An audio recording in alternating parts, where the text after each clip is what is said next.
प्रधानमंत्री ने राष्ट्रीय पंचायत राज दिवस पर ग्राम पंचायतों के सरपंचों और अध्यक्षों के साथ वीडियो कॉन्फ्रेंसिंग के जरिए किया संवाद। एकीकृत ई ग्राम स्वराज पोर्टल और मोबाइल ऐप के साथ ही स्वामित्व योजना की भी शुरुआत की।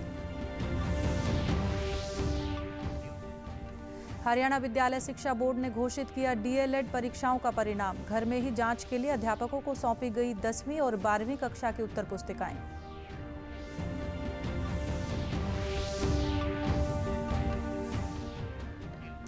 प्रदेश के सिलाई कढ़ाई से संबंधित सभी औद्योगिक संस्थानों को सरकार ने अप्रैल महीने के अंत तक 3 लाख मास्क बनाने का दिया लक्ष्य। मानदेय के रूप में छात्रों को मिलेंगे ₹2.50 प्रति मास्क। और सिरसा की जामा मस्जिद के इमाम ने रमजान के दौरान मुस्लिम समाज से घरों में रहकर ही नमाज पढ़ने और रोजा रखने की दी हिदायत। कहा, सोशल मीडिया पर असामाजिक तत्वों द्वारा डाली जा रही भड़काऊ समाज विरोधी पोस्टों से खुद को रखें दूर। नमस्कार, मैं मंजू सिंधु और अब खबरें विस्तार से। प्रधानमंत्री ने राष्ट्रीय पंचायत राज दिवस पर ग्राम पंचायतों के सरपंचों और अध्यक्षों के साथ वीडियो कॉन्फ्रेंसिंग के जरिए संवाद किया। कोरोना वायरस संकट से निपटने में ग्रामीण क्षेत्रों के लोगों की भूमिका की सराहना करते हुए प्रधानमंत्री नरेंद्र मोदी ने कहा कि कोरोना संकट का सबसे बड़ा संदेश और सबक ये है कि हमें आत्मनिर्भर बनना ही पड़ेगा। उन्होंने कहा कि अब ये देखना बहुत जरूरी हो गया है कि गाँव अपनी मूलभूत आवश्यकताओं के लिए कैसे आत्मनिर्भर बने, जिला अपने स्तर पर, राज्य अपने स्तर पर और इसी तरह पूरा देश कैसे आत्मनिर्भर बने। प्रधानमंत्री ने कहा कि इतना बड़ा संकट आया, इतनी बड़ी वैश्विक महामारी आई, लेकिन इन 2-3 महीनों में हमने ये भी देखा है कि भारत का नागरिक सीमित संसाधनों के बीच अनेक कठिनाइयों के सामने झुकने के बजाय उनसे टकरा रहा है। राष्ट्रीय पंचायत राज दिवस के मौके पर प्रधानमंत्री नरेंद्र मोदी ने एकीकृत ई ग्राम स्वराज पोर्टल और मोबाइल ऐप के साथ ही स्वामित्व योजना भी शुरू की। हमें सिखाया है और एक प्रकार से उस रास्ते पर चलने के लिए हमारा दिशा निर्देश किया है। और वो रास्ता क्या है, वो दिशा क्या है?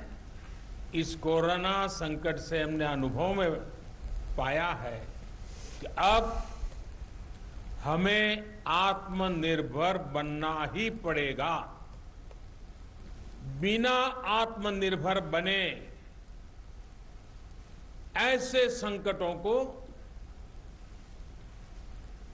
झेल पाना भी मुश्किल हो जाएगा। ई ग्राम स्वराज यानी simplified work based accounting application for Panchayati Raj, ये एक प्रकार से ग्राम पंचायतों के संपूर्ण डिजिटलीकरण की तरफ एक बड़ा कदम है। ये भविष्य में ग्राम पंचायत के अलग अलग कामों का लेखा जोखा रखने वाला सिंगल प्लेटफॉर्म बनेगा। अब अलग अलग एप्लीकेशंस में अलग अलग काम करने की कोई जरूरत आपको नहीं पड़ेगी। आज सुबह 9:15 पर सीताराम बागड़ी के फोन की घंटी बजने पर जब उन्होंने फोन उठाया तो उन्हें बोला गया कि प्रधानमंत्री नरेंद्र मोदी आपसे बात करना चाहते हैं। सीताराम ने बताया कि प्रधानमंत्री से लगभग 5 मिनट की बातचीत में उन्होंने पारिवारिक कुशल क्षेम के अलावा कोरोना महामारी के बारे में भी बात की। प्रधानमंत्री ने कहा कि देश के लोग अगर इसी तरह से साथ देते रहे तो कोरोना को जल्दी ही हरा दिया जाएगा। इस दौरान दोनों में उस समय की भी बात हुई जब नरेंद्र मोदी व सीताराम ने हरियाणा में मिलकर काम किया था। सीताराम ने बताया कि वे 1956 में जनसंघ के सदस्य बने थे और तभी से प्रधानमंत्री नरेंद्र मोदी को जानते हैं। बागड़ी ने बताया कि सन 1990 से 1996 तक नरेंद्र मोदी प्रदेश के प्रभारी थे और उस समय वे जिला जींद में अध्यक्ष थे। इस दौरान बैठक में उनकी मुलाकात होती थी और प्रधानमंत्री हमेशा उन्हें बागड़ी नाम से ही पुकारते थे। बड़े एकदम थोड़ा उत्सुक सा थी अजय, तो मैंने आवाज आई मोदी जी की, हाँ बागड़ी जी कैसे हो? ठीक हो सर, आपकी आवाज़ सुनकर तो मैं तो बड़ा गदगद हो गया। काफ़ी दिनों बाद आपकी आवाज़ कानों में पड़ी। हाँ वही ऐसा है, पुराने साथियों से बात करने की जी में आ गई, बागड़ी जी से बात करके बहुत बहुत धन्यवाद सर। सीताराम के बेटे ने कहा कि पहले हम अपने पिताजी से प्रधानमंत्री के उनके साथ काम करने के बारे में सुनते थे, लेकिन आज जब प्रधानमंत्री कार्यालय से पिताजी के लिए फोन आया तो उन्हें काफी प्रसन्नता हुई। उन्होंने इकट्ठे काम किया है पार्टी के अंदर।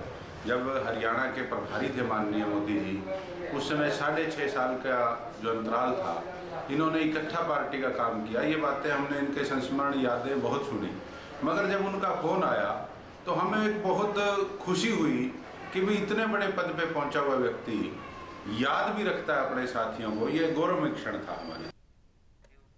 हरियाणा विद्यालय शिक्षा बोर्ड ने प्राथमिक शिक्षक बनने के लिए आयोजित हुई डीएलएड परीक्षाओं के परिणाम घोषित कर दिए हैं। शिक्षा बोर्ड भिवानी द्वारा संचालित डीएलएड प्रवेश वर्ष 2017 के प्रथम व द्वितीय वर्ष के अलावा डीएलएड प्रवेश वर्ष 2018 रीअपियर का परिणाम बोर्ड की आधिकारिक वेबसाइट www.bseh.org.in पर देखा जा सकता है। बोर्ड के अध्यक्ष डॉक्टर जगबीर सिंह ने बताया कि परीक्षा की परिणाम शीट संस्थाओं की लॉगिन आईडी पर भेजी जाएगी। परीक्षा में रीअपियर या फेल रहे छात्र अध्यापकों की आगामी परीक्षा हेतु आवेदन पत्र भी संबंधित संस्था की लॉगिन आईडी पर उपलब्ध पैनल के माध्यम से ऑनलाइन भरे जाएंगे। शिक्षा बोर्ड चेयरमैन ने बताया कि 10वीं व 12वीं कक्षाओं के पेपरों की भी जांच शुरू कर दी गई है।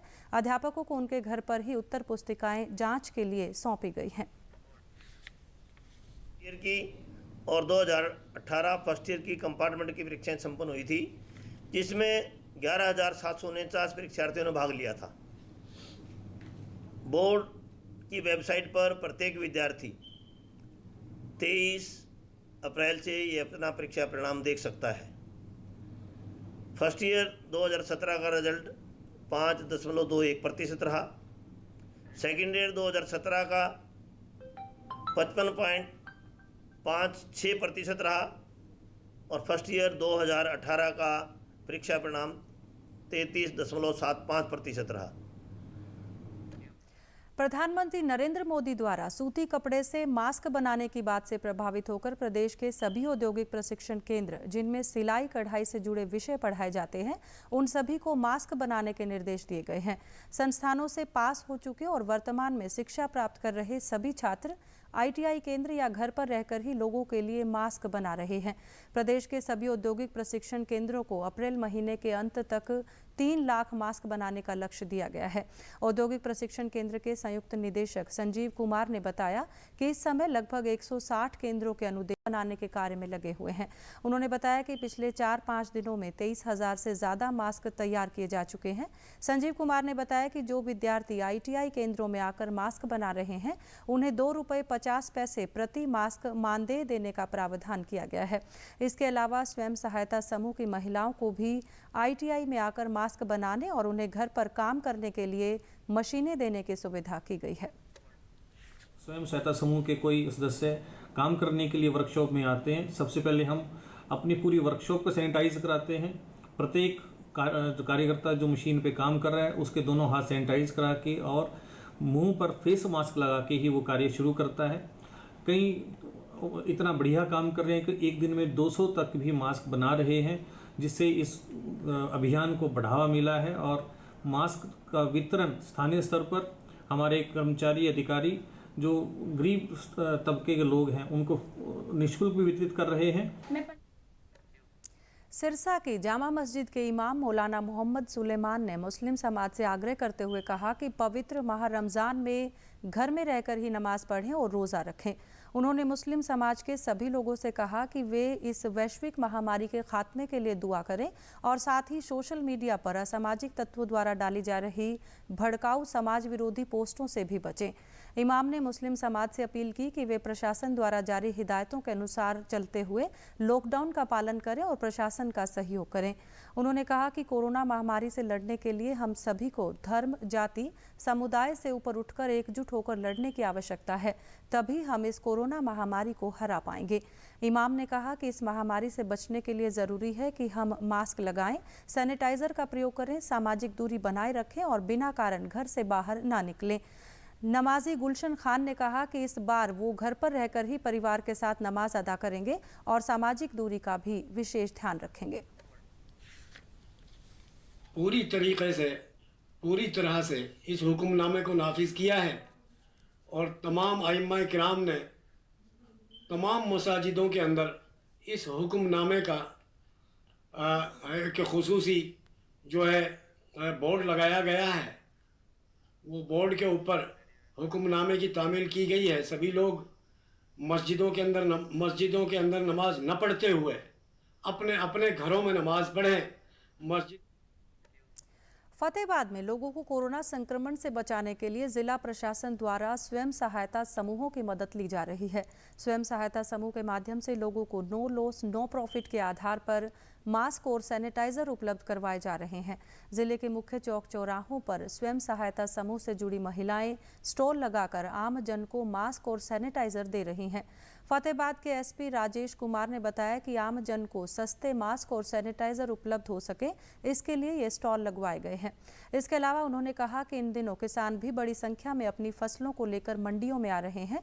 उन्हें संक्रमण से बचाने का सबसे अच्छा उपाय सोशल डिस्टेंसिंग ही है। राजेश कुमार ने कहा कि अगर आम जन मुंह को ढक कर रखें और नियमों का पालन करें तो कोरोना पर काबू पाया जा सकता है। उन्होंने बताया कि शहर में जरूरी सामान की दुकानें सुबह 10 से शाम 5 बजे तक खुली रहेंगी। एसपी राजेश कुमार ने कहा कि लॉकडाउन के नियमों की अवहेलना करने वालों के खिलाफ सख्त कानूनी कार्रवाई की जाएगी। पर जो लोग चल रहे हैं उनको पुलिस प्रशासन भी और अन्य लोग भी जो प्रशासन के हैं उनको टोकते हैं और उनको कहते हैं कि मास्क लगाना मैंडेटरी है। तो कई बार ये देखने में आता है कि उनको पता ही नहीं है मास्क कहाँ से लेकर आना है या कहाँ मिलेगा मास्क। तो उसी दिशा में ये कदम जिला प्रशासन द्वारा उठाया गया बहुत ही सराहनीय कदम है कि जो सेल्फ हेल्प ग्रुप द्वारा मास्क बनाए जा रहे हैं almost no profit no loss पर इसको जो है यहाँ बेचा जाएगा। इसमें एक तरह से मास्क की अवेलेबिलिटी जो है आम लोगों के लिए जो कि रोड पर अपने आवश्यक कामों के लिए निकल। राष्ट्रव्यापी लॉकडाउन के दौरान पलवल जिले के गांव बामनी खेड़ा में आज ग्राम पंचायत व पुलिस प्रशासन के सहयोग से गरीब व जरूरतमंद लोगों को राशन वितरित किया गया। राशन वितरण के दौरान सोशल डिस्टेंसिंग का भी विशेष ध्यान रखा गया। डीएसपी सुरेश कुमार ने सभी लोगों से कहा कि वे लॉकडाउन का पालन करें और अपने घरों में ही रहें। उन्होंने कहा कि कोरोना को हराने के लिए सोशल डिस्टेंसिंग जरूरी है और घरों में रहकर ही कोरोना वायरस के संक्रमण को समाप्त किया जा सकता है।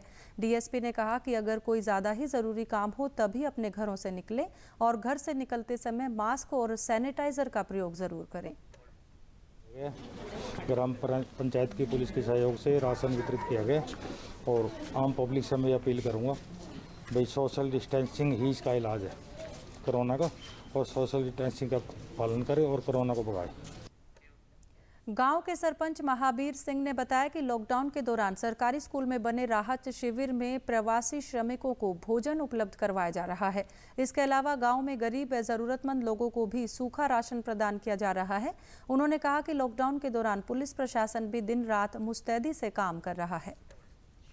जैसे आपने देखा है कि हमने आज यहाँ हम वैसे तो पिछले कई दिनों से ग्राम पंचायत के द्वारा हम ज़रूरतमंद लोगों को जो गांव में आपको पता जो मजदूर तबका लॉकडाउन की वजह से जो गांव में फंसा हुआ है हम उसको यहाँ पे राशन वितरित करते हैं। आज उसी की कड़ी में हमने सोचा कि हमारी जो हरियाणा पुलिस है जो दिन रात लोगों की 24 घंटे जो सेवा में लगी रहती है, क्यों ना उनका भी मान सम्मान किया जाए। तो अंत में इस बुलेटिन के मुख्य समाचार एक बार फिर।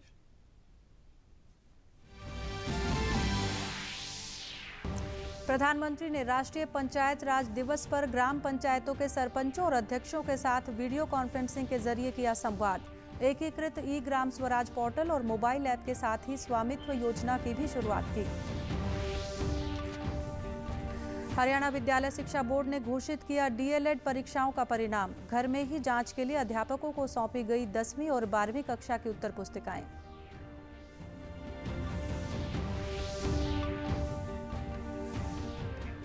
प्रदेश के सिलाई कढ़ाई से संबंधित सभी औद्योगिक संस्थानों को सरकार ने अप्रैल महीने के अंत तक 3 लाख मास्क बनाने का दिया लक्ष्य। मानदेय के रूप में छात्रों को मिलेंगे ₹2.50 प्रति मास्क। और सिरसा की जामा मस्जिद के इमाम ने रमजान के दौरान मुस्लिम समाज से घरों में रहकर ही नमाज पढ़ने और रोजा रखने की हिदायत दी। कहा, सोशल मीडिया पर असामाजिक तत्वों द्वारा डाली जा रही भड़काऊ समाज विरोधी पोस्टों से खुद को रखें दूर। समाचारों में आज के लिए इतना ही। नमस्कार।